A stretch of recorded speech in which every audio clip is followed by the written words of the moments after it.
아들이 검찰총장이 되던 날 며느리는 떠났다. 몇 달 후 준호는 검찰총장이 되었다. 뉴스는 그의 성공을 다뤘고 사람들은 축하했다. 하지만 그의 곁에는 아무도 없었다. 박정숙은 평생을 참는 법으로만 살아온 여자였습니다. 남편 대신 가장이 되었고 자신의 꿈 대신 아들 이준호의 미래를 선택했습니다. 가난했던 집안에서 검사를 만들어냈고 이제 아들은 차기 검찰총장 후보로 불릴 만큼 높은 자리에 섰습니다. 사람들은 말합니다. 어머니 인생 성공하셨네요. 이준호는 결국 검찰총장이 되었다. 뉴스 화면 속 그는 단정한 정장을 입고 차분한 표정으로 취임 소감을 말하고 있었다. 카메라 플래시가 터질 때마다 그의 얼굴은 더욱 또렷해졌다. 사회자는 입지전적인 성공 신화라며 그의 이력을 소개했다. 지방의 평범한 가정에서 태어나 국립대학교 법학과에 입학했고 사법시험에 합격해 검사가 되었으며 수많은 굵직한 사건들을 해결하며 승진을 거듭했다는 이야기. 사람들은 박수를 쳤고 화면 밖 어딘가에서 축하 인사가 쏟아졌다. 박정숙은 텔레비전 앞에 혼자 앉아 있었다. 거실은 고요했다. 아들이 살던 이 집은 이제 너무 넓고 조용했다. 그녀는 리모컨을 천천히 내려놓았다. 화면 속 아들의 목소리는 계속 흘러나왔지만 그 말들이 귀에 들어오지 않았다. 그저 입술이 움직이고 사람들이 웃고 플래시가 터지는 장면만이 반복될 뿐이었다.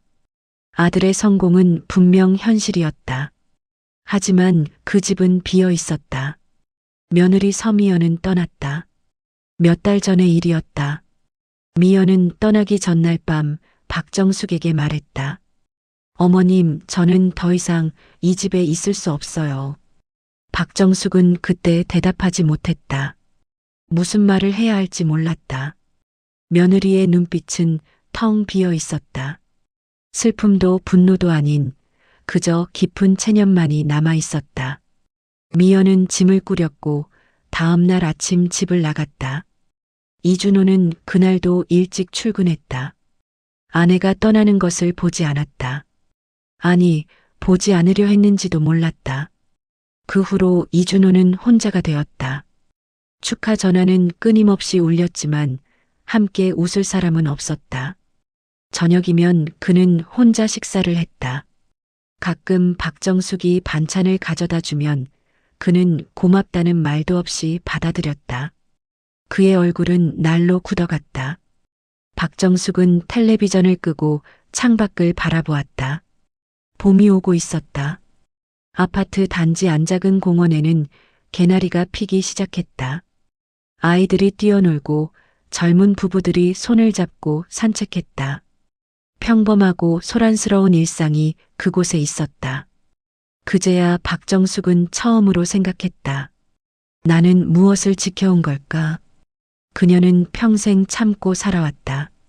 시댁 식구들 눈치를 보며 살았고 남편이 술을 마시고 화를 내도 참았다.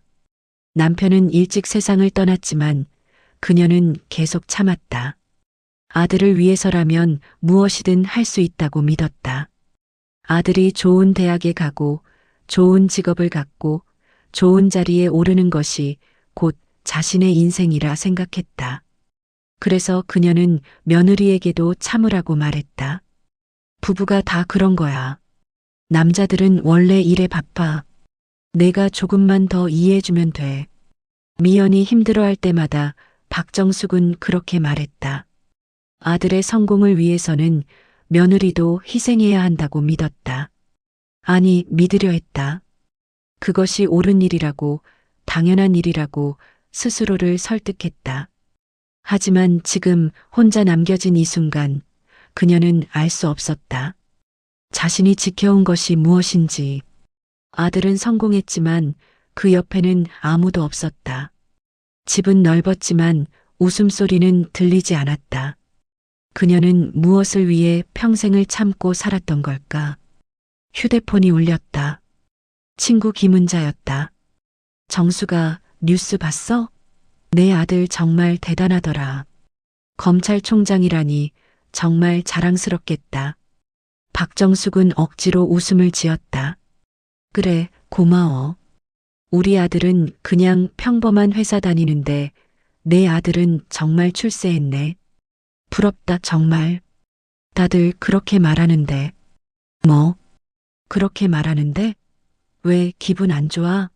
이렇게 좋은 날에. 박정숙은 잠시 침묵했다. 무슨 말을 해야 할지 몰랐다. 기쁜 척을 해야 할까? 아니면 솔직하게 말해야 할까? 하지만 솔직하게 말한다는 것이 무엇인지도 확실하지 않았다. 그녀 자신도 자기 마음을 모르고 있었다. 아니, 기분 좋지. 당연히 기분 좋아야지.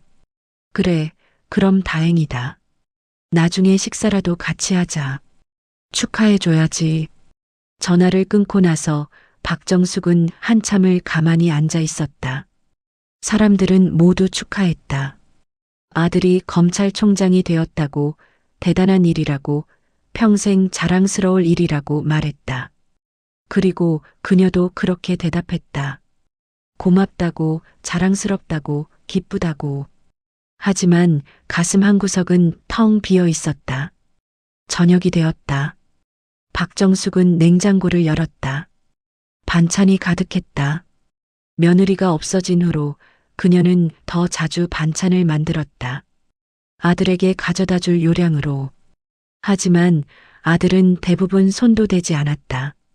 바빠서, 입맛이 없어서, 혹은 그냥 먹기 싫어서. 그녀는 몇 가지 반찬을 골라 용기에 담았다. 그리고 아들의 집으로 향했다. 같은 아파트 단지 아니었지만 동이 달랐다. 아들은 더 큰 평수의 아파트에 살았다. 결혼할 때 마련한 집이었다. 초인종을 눌렀다. 한참 후에 문이 열렸다.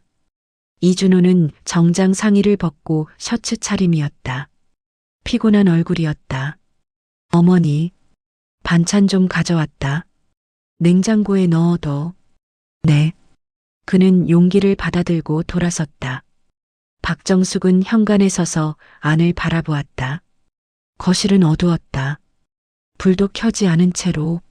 소파 위에는 서류가 쌓여 있었고 식탁 위에는 배달 음식 용기가 그대로 놓여 있었다. 들어오세요. 아니다. 나는 갈게. 너 씻고 쉬어야지. 그럼. 고맙습니다. 문이 닫혔다. 박정숙은 복도에 서서 한참을 그 문을 바라보았다. 아들의 목소리는 지쳐 있었다. 고맙다는 말도 형식적이었다. 그 안에는 감정이 없었다. 그녀는 천천히 돌아섰다. 엘리베이터를 타고 내려가는 동안 그녀는 생각했다. 언제부터였을까? 아들이 저렇게 변한 것이, 아니, 애초에 아들은 어떤 아이였을까? 그녀는 아들을 정말로 알고 있었을까? 박정숙이 집에 돌아왔을 때 현관에 편지 한 통이 놓여 있었다. 우편함에서 가져온 것이었다. 발신인은 서미연이었다. 그녀는 거실로 들어가 불을 켰다. 그리고 소파에 앉아 편지를 열었다. 어머님께 편지를 쓰는 것이 오랜만입니다. 어머님께 직접 말씀드리지 못하고 떠나서 죄송합니다. 하지만 그날 밤 어머님의 눈을 보면서 저는 알았습니다. 어머님도 이미 알고 계셨다는 것을요. 저는 어머님을 원망하지 않습니다. 어머님도 평생 참고 사셨다는 것을 알고 있습니다. 하지만 저는 더 이상 참을 수 없었습니다. 저는 그저 한 사람으로 존중받고 싶었습니다. 아내로서가 아니라, 며느리로서가 아니라 서미연이라는 한 사람으로. 준호 씨는 저를 사랑하지 않았습니다. 아니, 사랑할 수 없는 사람이었습니다. 그는 자기 자신밖에 사랑하지 못했습니다. 성공, 권력, 인정. 그것들이 그의 전부였습니다. 저는 이제 제 인생을 살아보려 합니다. 어머님도 그러셨으면 좋겠습니다. 아들의 성공이 아니라 어머님 자신의 삶을요. 건강하세요. 서미연 올림. 박정숙은 편지를 천천히 접었다. 손이 떨렸다. 며느리의 말은 날카로웠지만 거짓이 없었다. 그녀는 정말로 알고 있었다. 아들이 며느리를 사랑하지 않는다는 것을, 아들이 자기 자신밖에 사랑하지 못한다는 것을. 하지만 그녀는 눈을 감았다. 그것이 문제라고 생각하지 않으려 했다. 아니, 생각할 수 없었다. 왜냐하면 그것을 인정하는 순간 자신이 평생 믿어온 모든 것이 무너질 것 같았기 때문이다. 밤이 깊어갔다. 박정숙은 침대에 누웠지만 잠이 오지 않았다. 천장을 바라보며 그녀는 과거를 떠올렸다. 아들이 어렸을 때 그는 밝은 아이였다. 친구들과 잘 어울렸고 웃음이 많았다. 그런데 언제부턴가 변했다. 중학교에 올라가면서였을까? 아니, 고등학교였을까? 그는 점점 말이 없어졌다. 공부에만 몰두했고 친구들과도 거리를 두었다. 엄마, 나는 꼭 성공할 거야. 고등학교 2학년 때였다. 아들은 책상 앞에 앉아 그렇게 말했다. 박정숙은 그때 기뻤다. 아들에게 목표가 생겼다고 생각했다. 훌륭한 일이라고 믿었다. 그래, 내가 하고 싶은 거 다 해라. 엄마가 응원할게. 하지만 그 후로 아들은 점점 차갑게 변했다. 감정을 드러내지 않았고 사람들을 도구처럼 대했다. 박정숙은 그것을 성숙해진 것이라고 해석했다. 어른이 되어 간다고 현실을 아는 것이라고 생각했다. 하지만 지금 생각해보니 그것은 성숙이 아니었다. 그것은 단지 감정을 죽이는 법을 배운 것이었다. 타인을 수단으로 보는 법을 익힌 것이었다. 박정숙은 이불을 끌어당겼다. 봄밤이었지만 추웠다. 다음 날 아침 박정숙은 일찍 일어났다. 창문을 열자 신선한 공기가 들어왔다. 새들이 지저귀고 있었다. 그녀는 베란다에 서서 한참을 바깥을 바라보았다. 아파트 단지 안공원에서 한 가족이 산책하고 있었다. 아버지, 어머니, 그리고 어린 딸. 딸아이는 아버지 손을 잡고 깡충깡충 뛰었다. 어머니는 그 모습을 보며 웃고 있었다. 평범한 가족의 평범한 아침이었다. 박정숙은 문득 깨달았다. 자신은 그런 평범함을 한 번도 누려본 적이 없다는 것을. 아들이 태어났을 때부터 그녀는 늘 긴장하고 있었다. 아들이 성공해야 한다는 강박에 사로잡혀 있었다. 왜냐하면 그것만이 가난과 무시로부터 벗어나는 길이라고 믿었기 때문이다. 하지만 지금 성공은 이루어졌다. 아들은 검찰총장이 되었다. 사람들은 부러워했다. 그런데도 행복은 없었다. 웃음은 사라졌고 관계는 무너졌다. 박정숙은 베란다 난간에 손을 얹었다. 그 순간 그녀는 울고 싶었다. 하지만 눈물은 나오지 않았다. 평생 참고 살아온 그녀는 이제 우는 법도 잊어버린 것 같았다. 오후에 박정숙은 시장에 갔다. 장을 보면서 그녀는 사람들을 관찰했다. 아주머니들은 값을 깎고 웃고 수다를 떨었다. 그 안에는 삶이 있었다. 투박하지만 진실한 삶이. 생선 가게 아주머니가 말을 걸었다. 언니, 오늘 고등어 싱싱해요. 하나 가져가세요. 얼마예요? 10,000원에 드릴게요.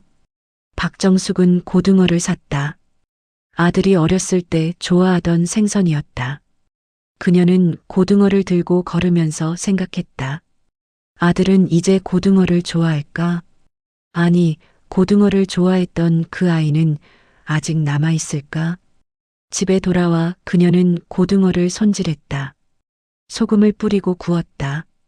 집안에 고소한 냄새가 퍼졌다. 그녀는 밥을 지었고 된장찌개를 끓였다. 혼자 먹을 식사였지만 그녀는 정성껏 준비했다. 저녁을 먹으면서 그녀는 텔레비전을 켰다. 뉴스가 나오고 있었다. 이번에는 아들의 소식이 아니었다. 다른 정치인들의 이야기였다. 권력 다툼, 비리 의혹, 사퇴 압력. 그 세계는 언제나 그랬다. 박정숙은 젓가락을 내려놓았다. 밥을 다 먹지 못했다. 입맛이 없었다. 그녀는 설거지를 하고 불을 끄고 침실로 갔다. 침대에 누워 그녀는 다시 천장을 바라보았다. 나는 무엇을 지켜온 걸까? 그 질문은 계속 되풀이되었다. 대답은 없었다. 이준호의 야망은 어린 시절부터 자라왔다. 초등학교 5학년 때였다. 담임 선생님이 방과 후에 그를 불렀다. 교무실에는 다른 선생님들도 있었고 그들은 준호를 보며 안타까운 표정을 지었다. 준호야, 수학여행비 아직 안 냈지? 준호는 고개를 숙였다. 네. 집에 사정이 어려운 거 선생님이 알아. 그런데 말이야, 이번엔 꼭 가야 해. 친구들이랑 추억도 만들고. 괜찮습니다. 선생님이 방법을 찾아볼게. 걱정하지 마. 준호는 그날 집으로 돌아오는 길에 울었다. 사람들 눈에 띄지 않게 골목길 구석에 숨어서 그는 불쌍한 아이가 되기 싫었다. 동정받는 것이 수치스러웠다. 그리고 그 순간 그는 결심했다. 언젠가는 이 처지에서 벗어나겠다고. 그는 늘 없는 집안의 아들이었다. 아버지는 공장 노동자였고 어머니는 식당에서 설거지를 했다. 두 사람은 열심히 일했지만 가난은 쉽게 사라지지 않았다. 명절이면 큰아버지 집에 가야 했는데 그곳에서 준호는 늘 작아졌다. 사촌들은 새 옷을 입었고 비싼 장난감을 가지고 있었다. 큰아버지는 술을 마시며 아버지를 무시했다. 형님은 왜 그렇게 사세요? 돈을 좀 벌어야지. 아버지는 아무 말도 하지 못했다. 준호는 그 모습을 보면서 이를 악물었다. 나는 저렇게 살지 않겠다고. 절대로. 중학교에 올라가면서 준호는 변했다. 친구들과 어울리는 시간을 줄이고 공부에 매달렸다. 성적은 급격히 올랐다. 그는 전교 1등이 되었고 그 자리를 놓치지 않았다. 어머니 박정숙은 기뻐했다. 우리 아들 정말 대견하다. 이러다 서울대 가는 거 아니야? 하지만 아버지는 걱정스러운 표정이었다. 준호야, 너무 무리하지 마라. 공부도 중요하지만 친구들이랑도 놀고 그래야지. 괜찮아요. 아빠는 내가 행복했으면 좋겠어. 성적이 전부는 아니야. 준호는 대답하지 않았다. 그에게 성적은 전부였다. 그것만이 이 가난에서 벗어나는 유일한 방법이었다. 고등학교는 지역에서 가장 좋은 학교에 진학했다. 거기서 준호는 처음으로 깨달았다. 세상에는 자기보다 훨씬 많은 것을 가진 아이들이 있다는 것을. 강남에서 온 전학생들, 의사나 변호사 자녀들, 그들은 다른 세계의 사람들 같았다. 옷차림부터 말투까지 모든 것이 달랐다. 점심시간이면 준호는 혼자 도서관에 갔다. 친구들은 비싼 식당에서 외식을 했지만 그는 집에서 싼 도시락을 싸왔다. 어머니가 새벽같이 일어나 만들어준 것이었다. 반찬은 항상 비슷했다. 김치, 계란말이, 멸치볶음. 야, 이준호. 같이 밥 먹으러 갈래? 아니, 괜찮아. 나는 도서관에서 공부할 거야. 공부만 하지 말고 좀 쉬어. 너 요즘 얼굴이 왜 그래? 난 괜찮아. 준호는 거절했다. 친구들과 어울리면 돈이 들었다. 그리고 그는 자신의 형편이 드러나는 것을 참을 수 없었다. 대학에 들어가서야 그는 진짜 세상을 보았다. 서울의 명문 국립대학교 법학과. 그곳은 엘리트들의 집합소였다. 오리엔테이션 날 학생들은 자기소개를 했다. 안녕하세요. 저는 강남에서 온 김태준입니다. 아버지가 기업을 운영하시고 저는 박서연이에요. 외고 나왔고 교환학생으로 미국에 다녀왔어요. 준호의 차례가 왔다. 이준호입니다. 지방에서 왔습니다. 그게 전부였다. 더 이상 말할 것이 없었다. 사람들은 그를 흘끗 보고 시선을 돌렸다. 대학 생활은 준호에게 연속된 충격이었다. 동기들은 명품 가방을 들고 다녔고 해외여행 이야기를 했으며 인턴십이니 네트워킹이니 하는 말들을 입에 달고 살았다. 그들에게는 보이지 않는 네트워크가 있었다. 아버지의 친구, 어머니의 선배, 삼촌의 동료. 그런 연결들이 그들의 미래를 만들어 주었다. 준호에게는 아무것도 없었다. 그는 오직 자기 자신만을 믿을 수 있었다. 그래서 그는 더욱 공부했다. 학점은 완벽했고 사법시험 준비에 몰두했다. 하지만 외로웠다. 그 외로움은 점점 그를 단단하게 만들었다. 감정은 약점이었다. 사람들과의 관계도 부담이었다. 그는 점차 감정을 죽이는 법을 배웠다. 그 시절 그의 마음을 사로잡았던 여자가 있었다. 같은 과였던 윤서연. 첫 만남은 1학년 전공 수업에서였다. 윤서연은 앞쪽에 앉아 있었고 준호는 뒤에 앉아 그녀를 바라보았다. 그녀는 아름다웠다. 하지만 그것보다 더 인상적이었던 것은 그녀가 가진 여유였다. 말투, 웃음, 걸음걸이. 모든 것에서 자신감이 묻어났다. 점심시간에 누군가 말했다. 저 여자 윤서연이라는데 재벌 그룹 회장의 딸이래. 진짜? 어느 그룹? 세양그룹. 엄청 큰 데잖아. 준호는 멀리서 그녀를 바라보았다. 그녀 주변에는 늘 사람들이 모였다. 그들은 웃고 떠들었다. 서연은 그 중심에 있었다. 재벌 그룹 회장의 딸이었던 그녀는 준호에게 감히 다가갈 수 없는 세계의 사람이었다. 좋아했지만 고백하지 않았다. 아니, 할 수 없었다. 그는 자신이 그녀에게 어울리지 않는다는 것을 알고 있었다. 그 거리감은 그의 마음에 결핍으로 남았다. 2학년이 되었을 때 우연히 그녀와 조별과제를 하게 되었다. 4명이 한 조였는데 첫 모임은 학교 근처 카페에서였다. 준호 씨는 어디 사세요? 서연이 물었다. 학교 근처 고시원이요. 고시원이요? 불편하지 않아요? 괜찮아요. 공부하기엔 충분해요. 서연은 미소 지었다. 저는 집에서 통학해요. 차로 1시간 정도 걸려요. 1시간을 차로 통학한다는 것. 그것은 서울 외곽에 큰 집이 있다는 뜻이었다. 준호는 고개를 끄덕였다. 그렇군요.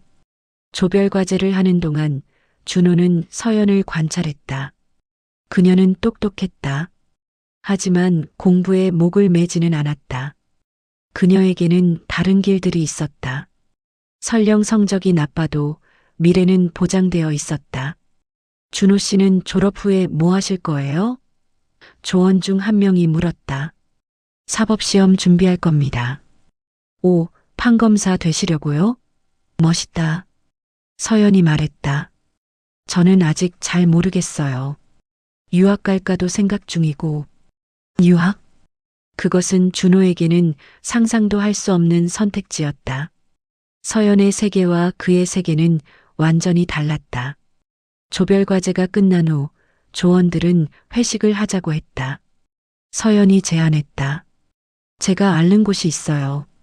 분위기 좋고 음식도 맛있어요. 거기 비싸지 않아요? 누군가 조심스럽게 물었다.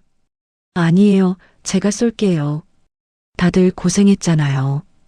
준호는 거절하고 싶었다. 하지만 거절하면 이상하게 보일 것 같았다. 그래서 따라갔다. 식당은 고급스러웠다. 메뉴판에는 가격표가 없었다. 그런 곳이었다. 준호는 불편했다. 서연은 자연스럽게 주문했고 웨이터는 공손하게 고개를 숙였다. 음식이 나왔다. 맛있었지만 준호는 제대로 즐길 수 없었다. 그는 계속 가격을 생각했다. 이 한 끼에 얼마나 들까? 어머니가 며칠을 일해야 벌 수 있는 돈일까? 준호 씨, 괜찮으세요? 얼굴이 안 좋아 보여요. 서연이 물었다. 아, 괜찮습니다. 조금 피곤해서요. 요즘 공부 많이 하세요? 네, 사법시험 준비하려면 미리미리 해야 해서요. 서연은 고개를 끄덕였다. 대단해요. 저는 그렇게 열심히 못해요. 그녀의 말에는 진심이 있었다. 하지만 준호는 알고 있었다. 그녀는 그렇게 열심히 할 필요가 없었다. 그녀에게는 다른 안전망들이 있었다. 식사가 끝나고 서연이 카드를 냈다. 그녀는 웃으며 말했다. 다들 수고했어요. 다음에 또 같이 수업 들어요. 밖으로 나오면서 준호는 복잡한 감정에 사로잡혔다. 서연은 좋은 사람이었다. 친절했고 다른 사람을 배려했다. 하지만 그럼에도 불구하고 그녀와 자신 사이에는 넘을 수 없는 선이 있었다. 3학년이 되었을 때 준호는 서연에 대한 감정을 인정했다. 하지만 동시에 그것이 이루어질 수 없다는 것도 알고 있었다. 어느 날 학교 도서관에서 우연히 마주쳤다. 서연은 친구들과 함께 있었고 준호는 혼자였다. 준호 씨, 여기서 뭐해요? 서연이 밝게 인사했다. 공부하고 있었어요.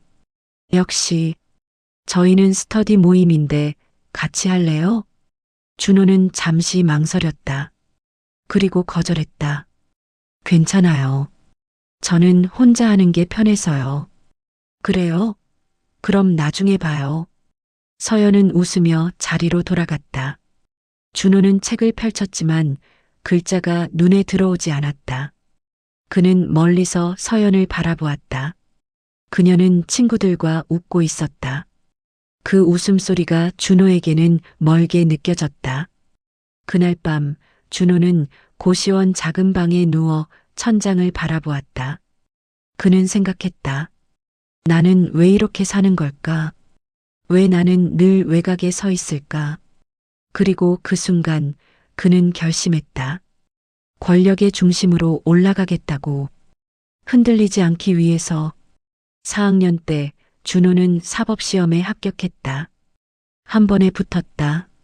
학교에서 화제가 되었다. 교수들은 그를 칭찬했고 동기들은 축하했다. 서연도 축하 문자를 보냈다. 준호 씨, 합격 축하해요. 정말 대단해요. 준호는 답장했다. 고맙습니다. 그게 전부였다. 그는 더 이상 말을 이어가지 않았다. 그리고 그 후로 서연과의 연락도 끊어졌다. 사법연수원에 들어가면서 준호는 새로운 세계에 발을 들였다. 거기서도 엘리트들이 있었다. 명문대 출신, 해외 유학파, 법조계 집안 자녀들. 그들은 또 다른 네트워크를 형성했다. 준호는 그 네트워크 밖에 있었다. 하지만 이번에는 달랐다. 그는 더 이상 위축되지 않았다. 대신 그는 전략을 세웠다. 어떻게 하면 그 안으로 들어갈 수 있을까? 어떻게 하면 그들의 세계에 받아들여질까? 그는 사람들을 관찰했다. 그들의 말투, 관심사, 가치관. 그리고 그것들을 따라했다. 그는 자신을 변화시켰다. 겉모습뿐만 아니라 생각하는 방식까지. 연수원 동기 중 한 명이 말했다. 준호야, 너 요즘 많이 달라진 것 같아. 그래. 응.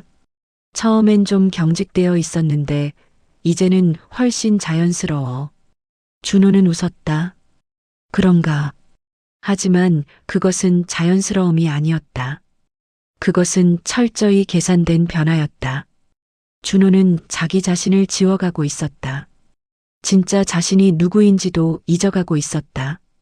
검사가 된 후 준호는 빠르게 승진했다. 능력도 있었지만 그보다 더 중요한 것은 그가 정치적 감각을 익혔다는 것이었다. 언제 누구와 가까이 지내야 하는지, 언제 거리를 두어야 하는지. 그는 완벽하게 계산했다. 그러던 어느 날 동창회에 초대받았다. 대학 동문 모임이었다. 준호는 처음엔 거절하려 했지만 마음을 바꿨다. 거기서 유용한 인맥을 만날 수도 있다고 생각했다. 동창회장에 들어섰을 때 준호는 그녀를 봤다. 윤서연. 오랜만이었다. 그녀는 여전히 아름다웠지만 어딘가 지쳐 보였다. 준호 씨? 서연이 놀란 표정으로 다가왔다. 서연 씨, 오랜만입니다. 정말 오랜만이에요. 잘 지내셨어요? 네, 뭐. 그럭저럭요.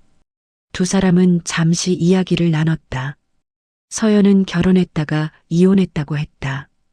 준호는 놀랐지만 내색하지 않았다. 힘드셨겠어요. 네. 좀 그랬죠. 그래도 이제는 괜찮아요. 서연의 눈빛은 예전과 달랐다. 밝고 자신감 넘치던 그 눈빛은 사라지고 그 자리에는 피로와 실망이 남아 있었다. 그날 밤 준호는 집으로 돌아오면서 생각했다. 서연도 완벽하지 않았다. 그녀도 상처받고 힘들어했다. 그 사실이 이상하게도 준호에게 위안이 되었다. 그리고 동시에 그는 또 다른 생각을 했다. 지금이라면 그녀에게 다가갈 수 있지 않을까? 과거에는 불가능했던 일이 지금은 가능하지 않을까? 그 생각은 야망이었다. 사랑이 아니라. 세월이 흘러 이준호는 검사로 그리고 차기 검찰총장 후보로 성장했다. 그의 이름은 신문에 자주 등장했다. 강직한 검사 이준호, 부패와 타협하지 않는 법조인, 차세대 법조계 리더. 언론은 그를 칭찬했고 사람들은 그의 성공을 부러워했다.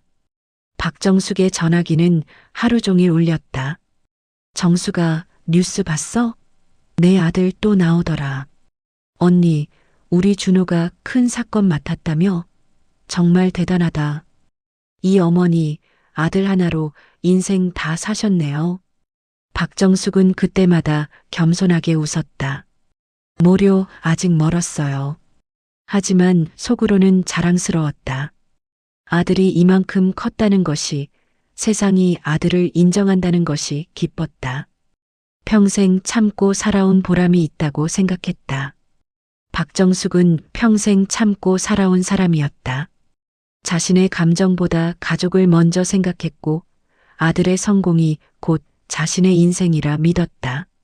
시집살이는 힘들었다. 시어머니는 까다로웠고 시누이들은 냉정했다. 박정숙은 새벽같이 일어나 밥을 짓고 밤늦게까지 설거지를 했다. 시댁 식구들의 눈치를 보며 살았다. 남편도 쉽지 않았다. 그는 술을 마시면 화를 냈다. 내가 이렇게 사는 게 누구 때문이야 하며 소리를 지르고 때로는 물건을 집어던졌다. 박정숙은 그때마다 참았다. 아이 앞에서 싸우면 안 된다고 생각했다. 준호가 초등학교에 다닐 때 남편은 사고로 세상을 떠났다. 공장에서 일하다가 기계에 손이 끼었고 병원으로 옮겨졌지만 결국 숨졌다. 장례식장은 초라했다. 조문객도 많지 않았다. 그날 밤 박정숙은 혼자 울었다. 슬퍼서가 아니라 앞으로 어떻게 살아야 할지 막막해서였다. 남편이 죽은 후 박정숙은 더 열심히 일했다.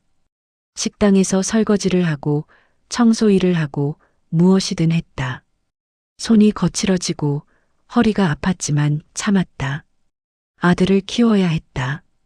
준호는 착한 아이였다. 공부도 잘했고 말썽도 부리지 않았다. 중학교에 올라가면서는 전교 1등을 했다.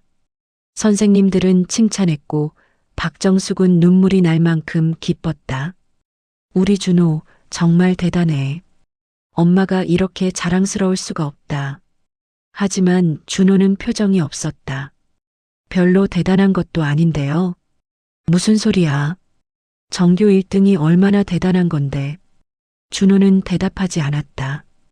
그는 점점 말이 없어졌다.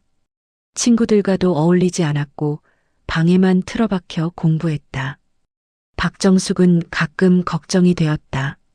아들이 너무 외로워 보였다.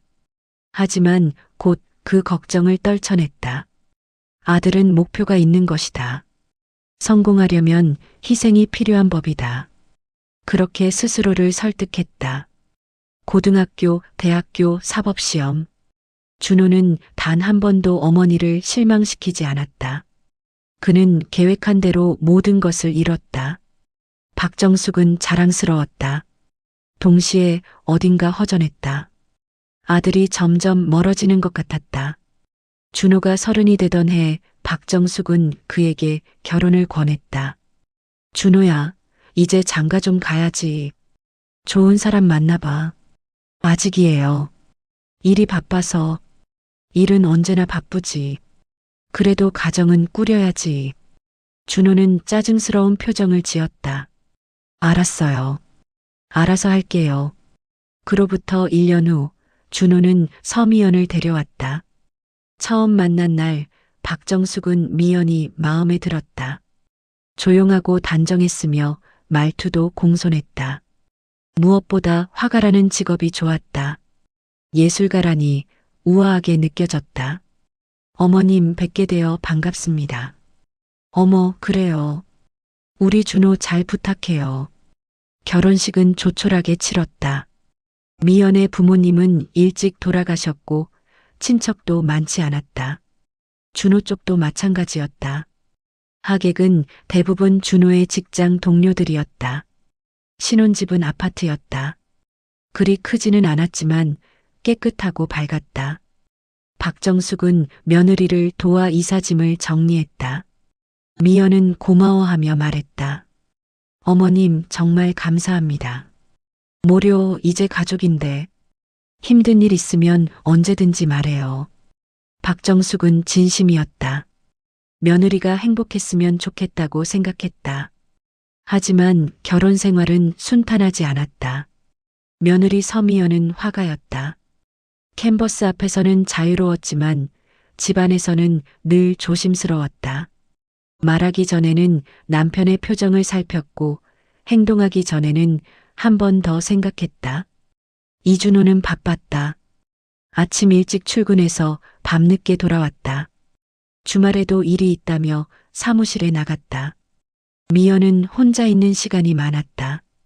처음에는 괜찮았다. 미연은 그 시간에 그림을 그렸다. 작은 작업실을 마련했고 거기서 자기만의 세계에 빠졌다. 하지만 시간이 지나면서 외로움이 찾아왔다. 저녁이면 미연은 준호를 기다렸다. 밥을 차리고 따뜻하게 데워두고 문이 열리는 소리를 기다렸다. 준호가 돌아오면 미연은 밝게 웃으며 맞이했다. 오늘 일은 어땠어요? 힘들었어. 많이 피곤하시죠? 제가 등 좀 주물러 드릴까요? 괜찮아. 씻고 자야겠어. 이준호는 종종 말했다. 내 위치 생각해. 쓸데없는 말 하지 마. 그 말은 대화가 아니라 통제였다.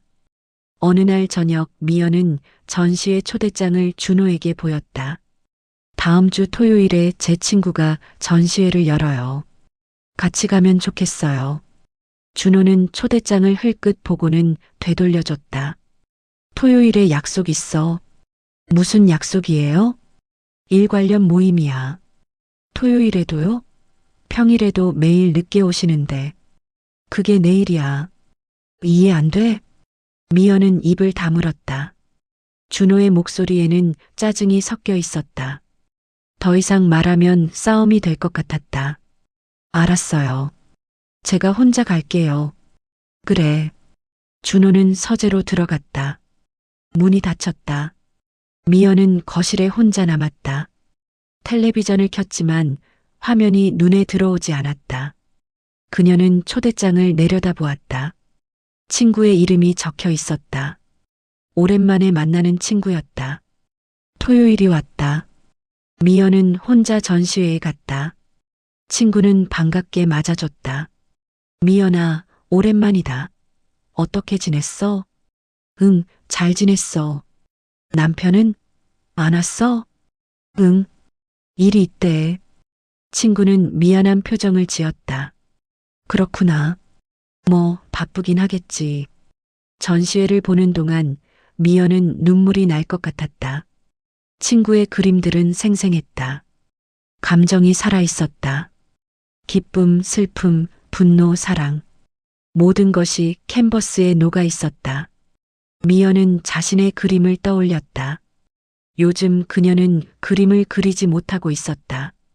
캔버스 앞에 앉아도 붓을 들어도 아무것도 그려지지 않았다. 마음이 텅 비어 있었다. 박정숙은 그 장면을 보면서도 눈을 돌렸다. 며느리가 힘들어하는 것을 알았다. 준호가 냉정한 것도 알았다. 하지만 그녀는 아무 말도 하지 않았다. 어느 날 미연이 찾아왔다. 눈이 빨갛게 충혈되어 있었다. 어머님, 왜 그래? 무슨 일 있어? 미연은 한참 망설이다가 입을 열었다. 준호 씨가 요즘 너무 차가워요. 박정숙은 차를 따르며 말했다. 부부가 다 그런 거야. 남자들은 원래 일에 바빠. 내가 조금만 더 이해해주면 돼. 하지만 저는 너무 외로워요. 그래도 참아야지. 우리 준호가 얼마나 중요한 일을 하는데. 검사라는 게 쉬운 직업이 아니잖아. 미연은 아무 말도 하지 못했다. 박정숙은 계속 말했다. 나도 평생 참고 살았어. 시집살이도 힘들었고 남편도 힘들었지. 그래도 참았어. 그게 여자의 삶이야. 어머님, 내가 행복하려면 준호가 성공해야 해. 그게 우리 가족 모두를 위한 길이야. 알겠지? 미연은 고개를 끄덕였다. 하지만 그녀의 눈에는 절망이 어려 있었다. 박정숙은 그 눈빛을 보았다. 보았지만 외면했다. 부부란 다 그런 것이라며 스스로를 설득했다. 세월이 더 흘렀다. 준호는 계속 승진했다. 중요한 사건을 맡았고 언론의 주목을 받았다. 사람들은 그를 차기 검찰총장 후보로 거론했다. 미연은 점점 말이 없어졌다. 그림도 그리지 않았다. 작업실 문은 닫혀 있었고 캔버스는 먼지가 쌓여갔다. 저녁 식사 시간. 박정숙은 가끔 준호의 집을 방문했다. 며느리를 위한다는 명목이었지만 사실은 아들을 보고 싶어서였다. 식탁에는 세 사람이 앉았다. 준호, 미연, 박정숙. 하지만 대화는 없었다. 준호야, 이거 먹어봐. 내가 좋아하는 갈비찜이야. 네. 미연아, 너도 많이 먹어. 요즘 살이 빠진 것 같더라. 네, 어머님. 준호는 밥을 빨리 먹고 일어났다. 먼저 일어날게요. 전화 받아야 해서. 벌써? 조금만 더 앉아 있어도 되잖아. 바빠요. 준호는 서재로 들어갔다. 남은 것은 박정숙과 미연뿐이었다. 미연아. 네, 어머님. 너, 괜찮아? 미연은 잠시 침묵했다. 그리고 작은 목소리로 말했다. 잘 모르겠어요. 박정숙은 더 이상 묻지 않았다. 물어도 대답을 들을 용기가 없었다. 이런 일이 반복되었다. 말없는 식사, 냉랭한 대화, 각자의 방으로 흩어지는 밤. 미연은 점점 투명해져 갔다. 그녀는 집안에 있지만 존재하지 않는 사람 같았다. 말을 해도 준호는 듣지 않았다. 감정을 표현해도 반응이 없었다. 어느 날 밤 미연은 혼자 거실에 앉아 있었다. 창밖에는 비가 내리고 있었다. 그녀는 빗소리를 들으며 생각했다.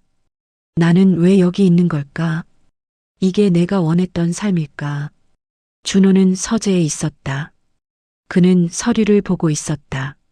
중요한 사건 자료였다. 그에게는 그것만이 중요했다. 아내가 거실에서 울고 있는지 외로워하는지 그는 알지 못했다. 아니, 알고 싶지 않았다. 박정숙은 자기 집에서 텔레비전을 보고 있었다. 뉴스에서는 준호의 이름이 나왔다. 검사 이준호, 대형 부정부패 사건 수사 착수. 그녀는 자랑스러웠다. 하지만 동시에 가슴 한구석이 무거웠다. 핸드폰이 울렸다. 친구였다. 정수가 내 아들 또 뉴스 나오더라. 정말 대단해. 그래, 나는 못 봤네.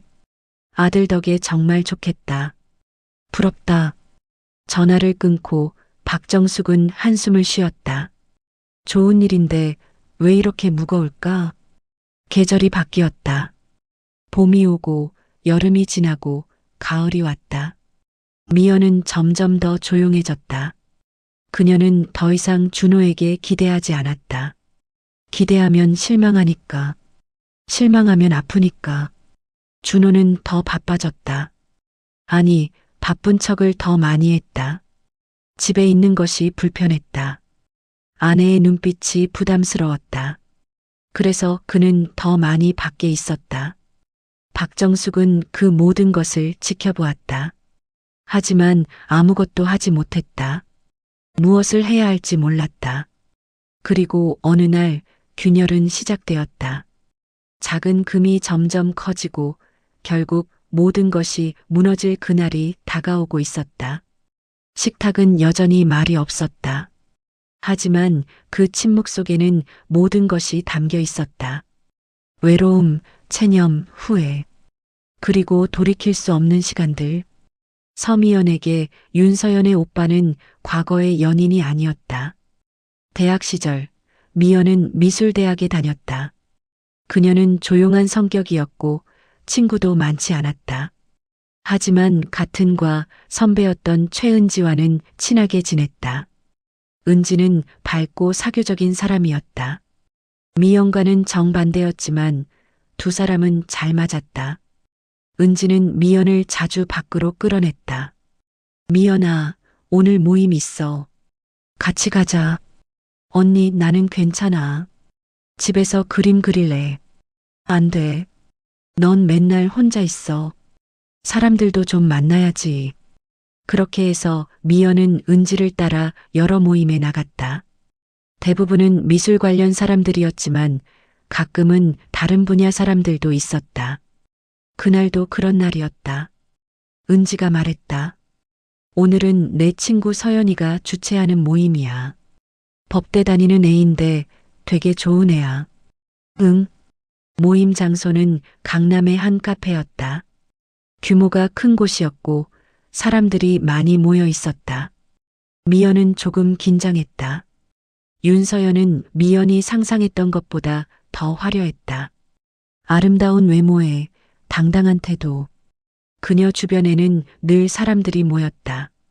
은지 언니, 왔어요? 서연이 반갑게 인사했다. 응, 서연아. 이쪽은 내 후배 미연이야.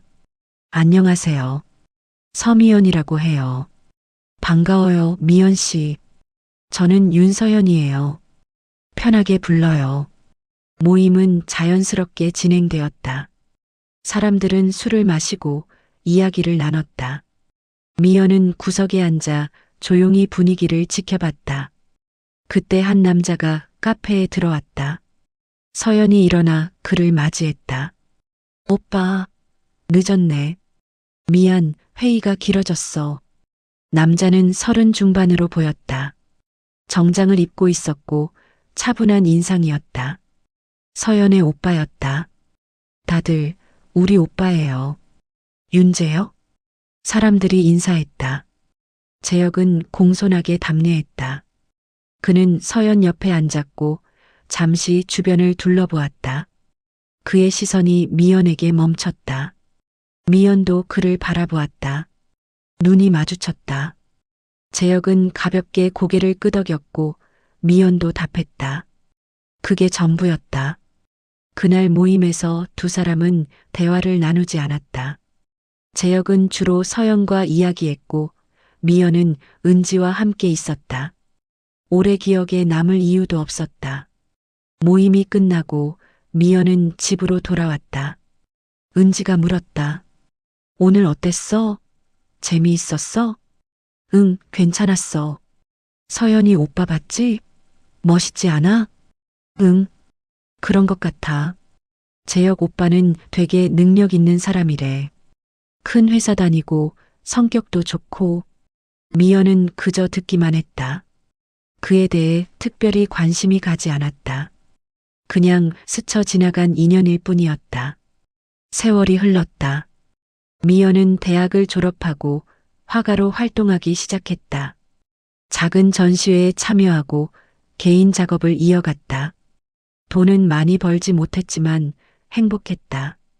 그림을 그리는 시간이 그녀에게는 가장 소중했다. 그리고 이준호를 만났다. 결혼했고 처음에는 좋았다. 하지만 점차 관계는 식어갔다. 준호는 바빴고 미연은 외로웠다. 결혼 5년 차가 되던 해 미연은 한 프로젝트에 참여하게 되었다. 기업 사옥에 걸릴 대형 작품을 의뢰받은 것이었다. 미연에게는 큰 기회였다. 첫 미팅은 그 회사의 본사에서 열렸다. 미연은 포트폴리오를 들고 갔다. 회의실에는 몇 명의 직원들이 있었다. 그리고 그 중 한 명이 윤재혁이었다. 서미연 작가님 반갑습니다. 재혁이 악수를 청했다. 미연은 놀랐다. 오랜만이었다. 그녀는 그를 거의 기억하지 못하고 있었다. 안녕하세요. 혹시 저 기억하시나요? 몇 년 전에 제 동생 모임에서 뵀었는데. 아, 그때요? 네, 맞아요.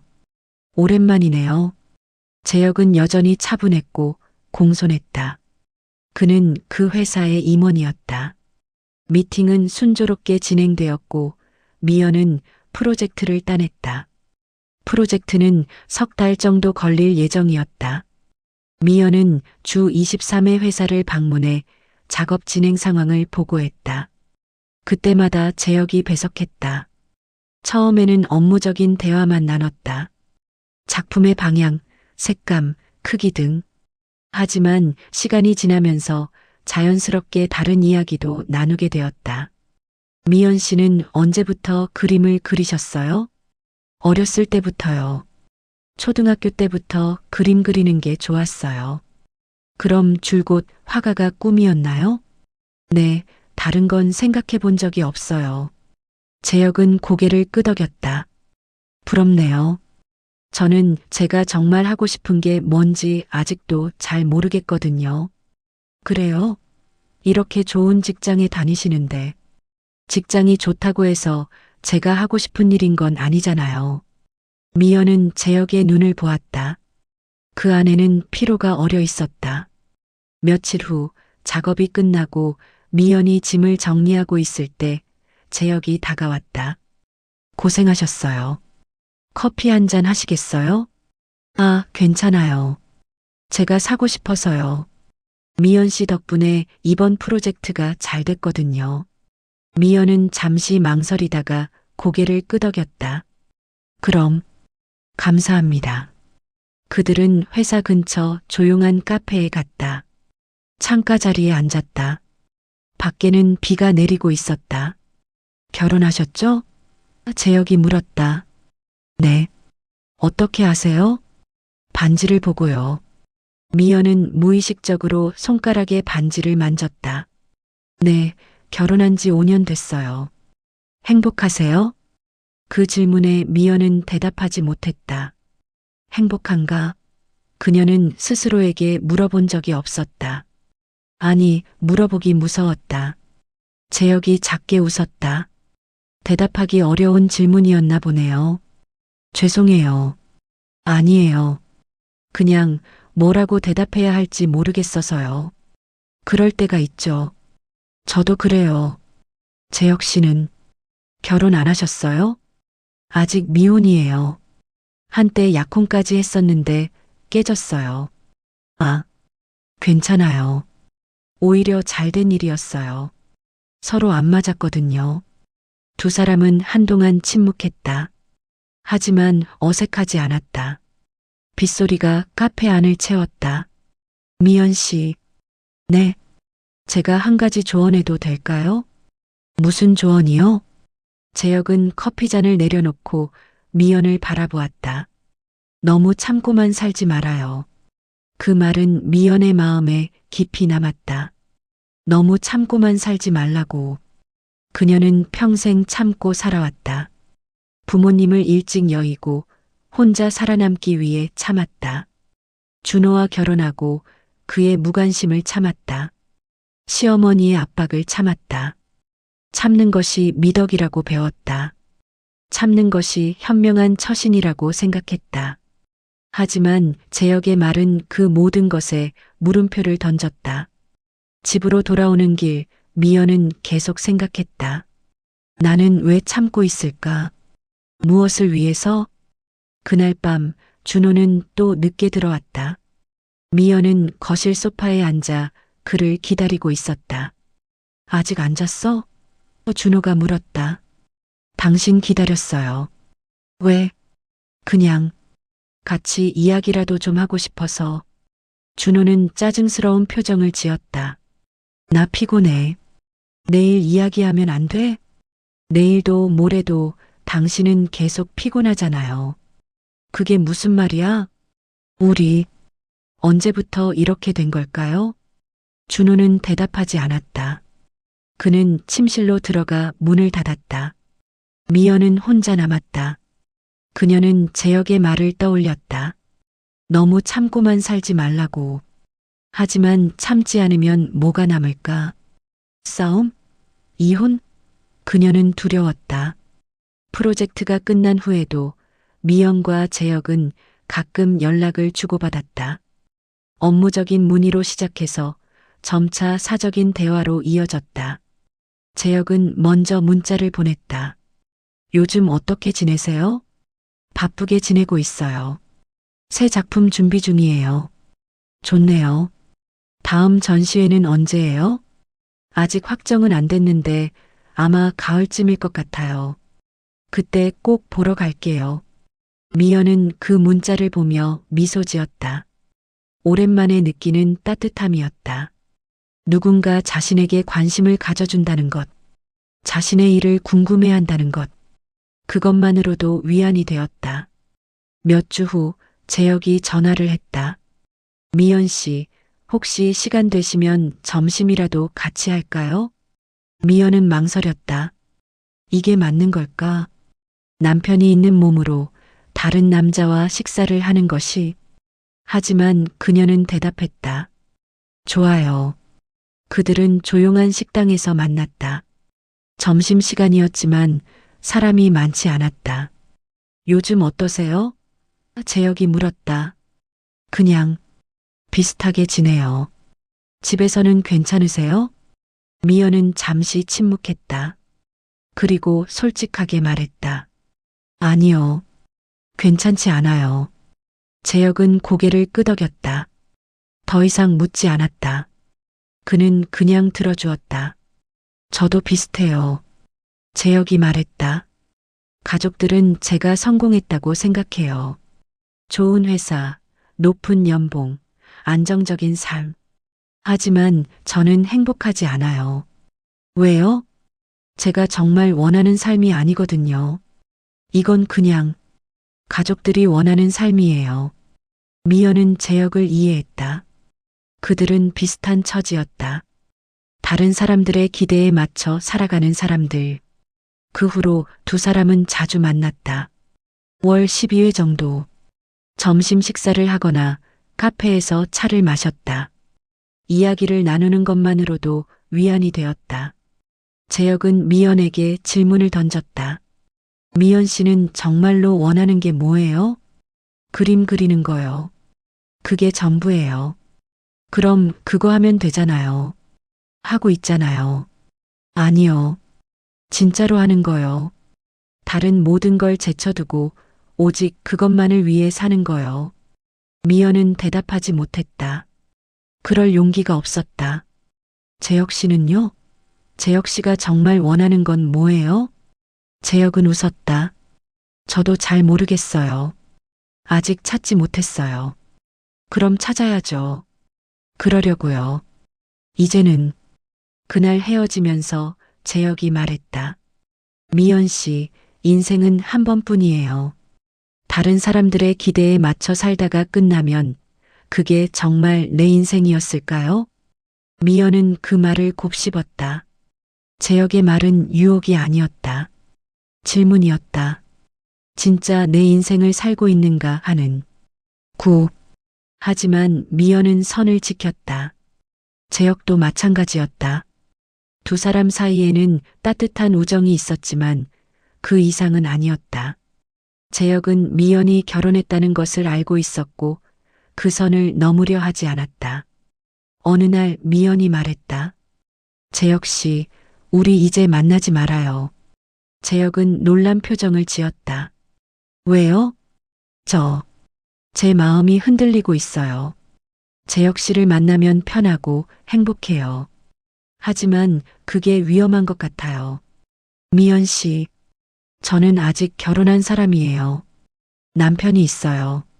비록 우리 관계가 좋지 않지만 그래도 저는 선을 넘고 싶지 않아요. 재혁은 한참 침묵했다. 그리고 고개를 끄덕였다. 알겠어요. 미연 씨 뜻을 존중할게요. 고마워요, 재혁 씨. 정말로. 저야말로 고마워요. 미연 씨 덕분에 많은 것을 생각할 수 있었어요. 두 사람은 마지막으로 악수를 나눴다. 그리고 헤어졌다. 10. 집으로 돌아오는 길, 미연은 울었다. 재혁과의 만남은 그녀에게 큰 의미였다. 그것은 사랑은 아니었지만 위로였고 이해였고 공감이었다. 하지만 그녀는 선을 지켰다. 끝까지. 남편이 있기에. 그날 밤 미연은 캔버스 앞에 앉았다. 오랜만에 붓을 들었다. 그리고 그렸다. 무엇을 그리는지도 모른 채 그냥 감정이 이끄는 대로. 완성된 그림은 혼란스러웠다. 여러 색이 뒤섞여 있었고 형태도 불분명했다. 하지만 그 안에는 그녀의 모든 감정이 담겨 있었다. 외로움, 갈망, 체념, 그리고 희망. 미연은 그림을 보며 생각했다. 나는 무엇을 원하는 걸까? 행복한 결혼? 자유? 아니면 그저 존중받는 거? 대답은 아직 없었다. 하지만 질문은 남았다. 재혁이 건넨 그 질문은. 한편 이준호는 윤서현과 다시 가까워지고 있었다. 동창회에서의 재회 이후 준호는 서연에게 연락했다. 처음에는 안부를 묻는 가벼운 문자였다. 서연 씨, 그날은 반가웠습니다. 잘 지내시죠? 서연은 답장했다. 네, 준호 씨도 잘 지내시죠? 네. 혹시 시간 되시면 식사라도 같이 할까요? 서연은 잠시 망설였다. 하지만 거절할 이유도 없었다. 오래된 동기와의 식사일 뿐이었다. 좋아요. 첫 만남은 조용한 레스토랑에서였다. 준호는 정확한 시간에 도착했다. 서연은 이미 와 있었다. 늦지 않으셨네요. 서연이 웃으며 말했다. 약속 시간은 지켜야죠. 두 사람은 자리에 앉았다. 메뉴를 보고 주문했다. 어색하지 않았다. 오래전 대학 시절의 기억이 그들 사이의 거리를 좁혀주었다. 이혼하셨다고 들었어요. 준호가 조심스럽게 꺼냈다. 서연은 와인 잔을 들며 고개를 끄덕였다. 네, 2년 전이에요. 힘드셨겠어요. 처음에는 그랬죠. 하지만 이제는 괜찮아요. 오히려 홀가분해요. 그래도 결혼 생활이 쉽지 않으셨나 봐요. 서연은 잠시 침묵했다. 그리고 솔직하게 말했다. 남편은 저를 사랑한 게 아니었어요. 제 뒤에 있는 것들을 사랑했죠. 돈, 권력, 인맥. 준호는 고개를 끄덕였다. 그런 사람들이 많죠. 준호 씨는 어때요? 결혼 생활은 행복하세요? 준호는 잠시 멈칫했다. 그리고 애매하게 답했다. 뭐? 그럭저럭요. 서연은 더 묻지 않았다.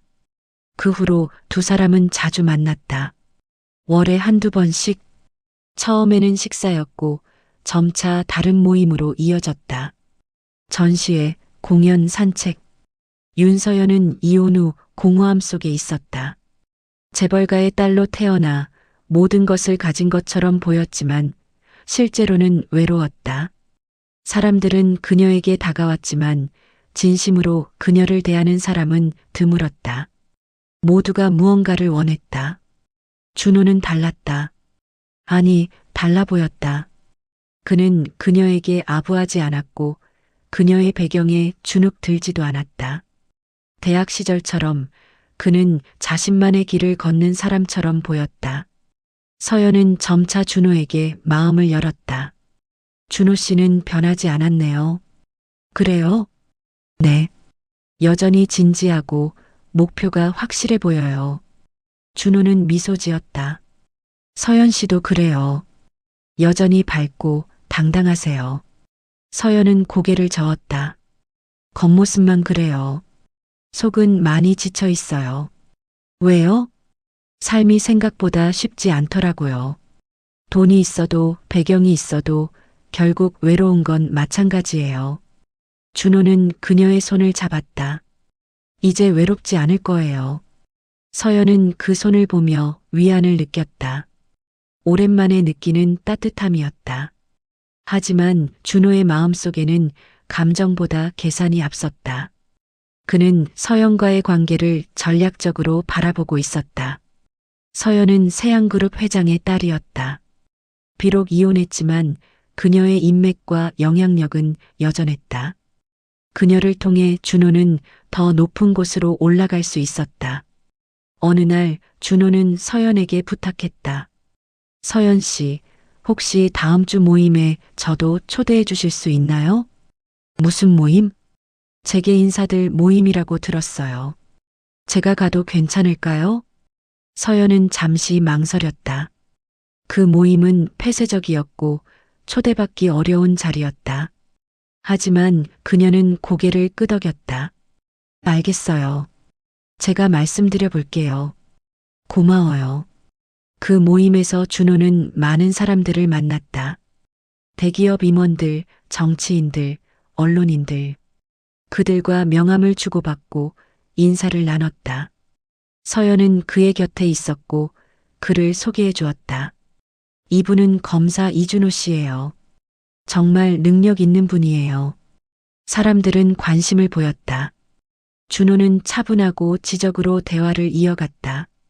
그날 밤 그는 여러 명의 연락처를 얻었다. 집으로 돌아오는 길 준호는 만족스러웠다. 서연은 유용한 사람이었다. 그녀를 통해 그는 더 많은 것을 얻을 수 있었다. 그는 점점 윤서연의 위치와 인맥을 이용하기 시작했다. 다음 달에는 또 다른 모임에 초대받았다.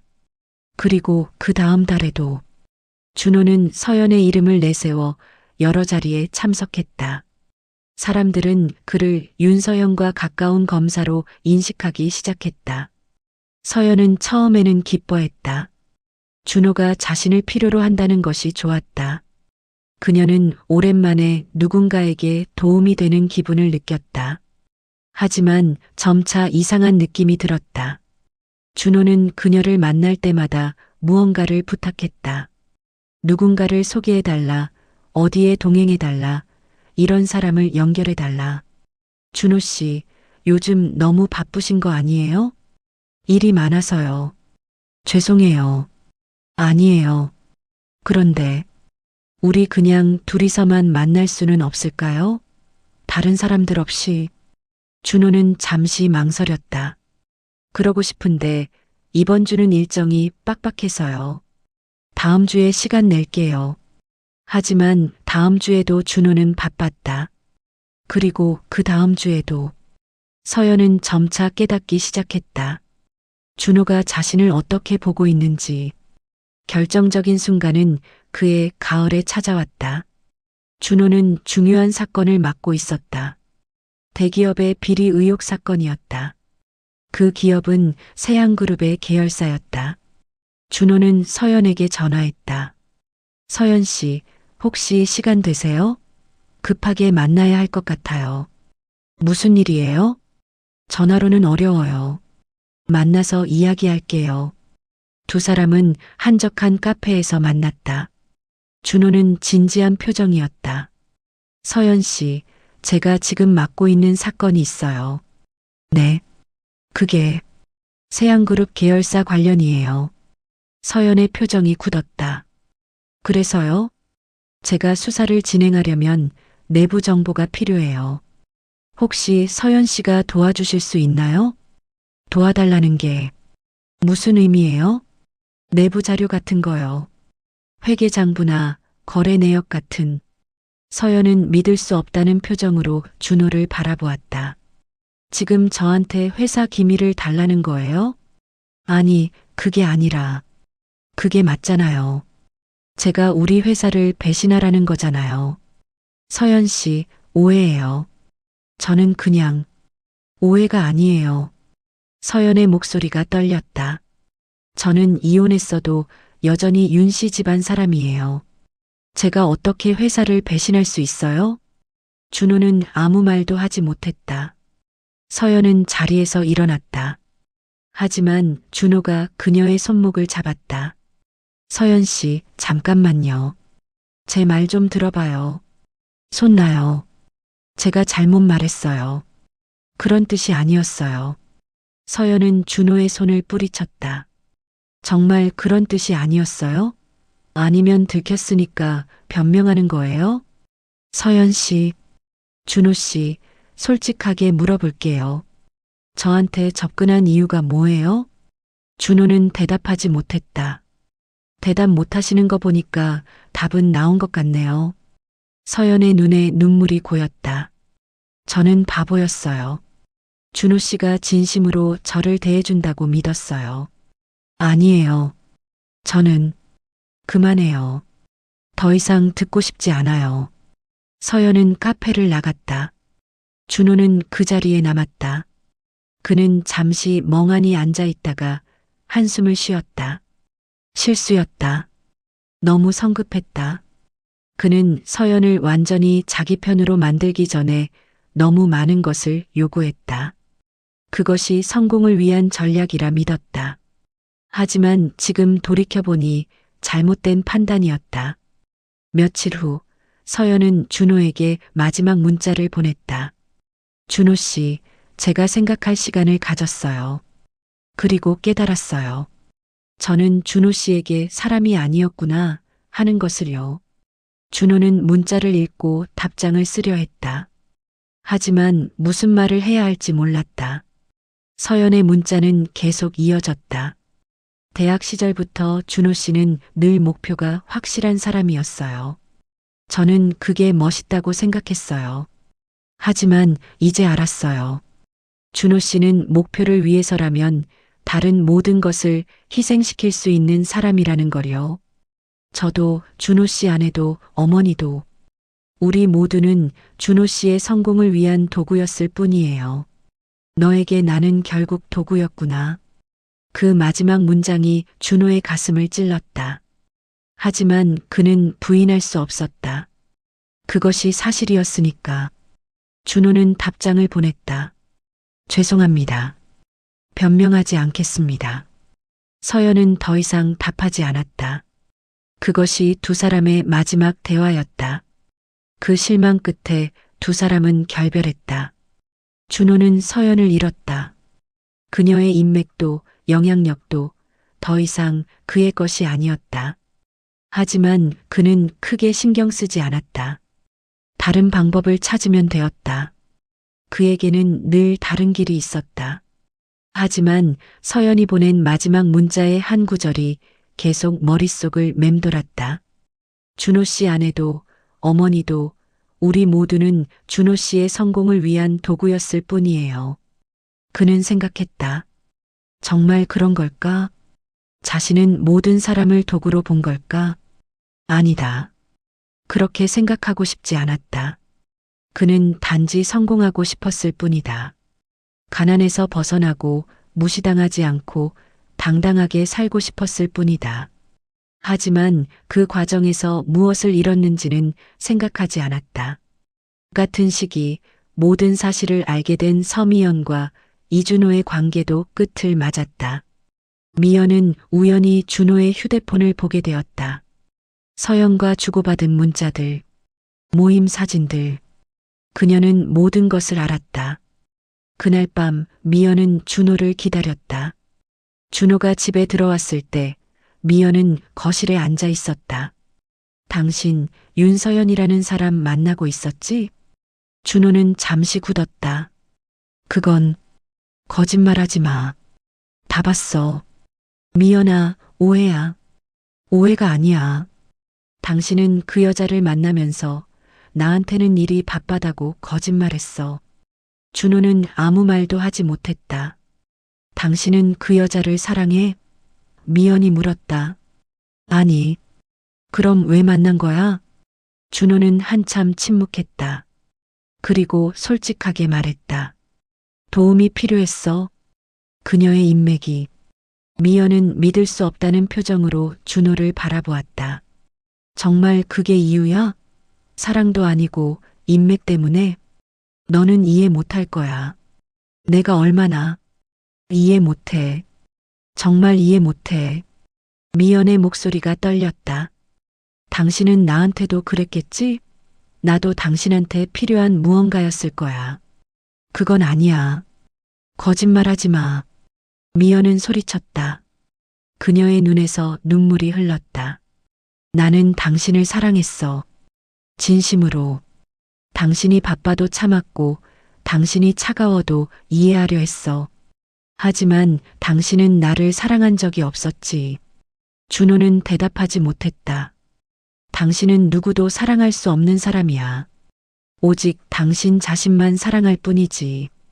미연아, 이제 끝이야. 나는 더 이상 당신과 함께 살 수 없어. 어디 가려고? 어디든 가겠어. 여기보다는 나은 곳으로. 미연은 이미 짐을 싸두었다. 그녀는 캐리어를 끌고 현관으로 향했다. 미연아, 기다려. 이야기 좀 더 하자. 더 이상 할 말 없어. 문이 열렸다. 미연이 나갔다. 문이 닫혔다. 준호는 혼자 남았다. 텅 빈 거실, 텅 빈 집, 텅 빈 마음. 두 사람은 별거를 선택했다. 그리고 성공은 남았다. 관계는 모두 사라진 채로. 몇 달 후 준호는 검찰총장이 되었다. 뉴스는 그의 성공을 다뤘고 사람들은 축하했다. 하지만 그의 곁에는 아무도 없었다. 박정숙은 텔레비전 앞에 혼자 앉아 있었다. 아들의 성공을 보면서 그녀는 생각했다. 우리는 무엇을 위해 이렇게 살아왔을까? 윤서연은 해외로 떠났다. 더 이상 한국에 있고 싶지 않았다. 새로운 삶을 시작하기 위해. 서미연은 작은 작업실을 얻었다. 그곳에서 그녀는 다시 그림을 그리기 시작했다. 고통스러웠지만 자유로웠다. 이준호는 검찰총장실에 혼자 앉아 있었다. 창밖으로 서울 시내가 내려다 보였다. 그는 정상에 올랐다. 하지만 외로웠다. 이 이야기는 묻는다. 성공을 위해 참고 살아온 선택들이 결국 누구의 인생을 남겼는지. 모두가 무언가를 잃었다. 사랑, 관계, 자신. 그리고 이제 남은 것은 성공이라는 이름의 공허함 뿐이었다.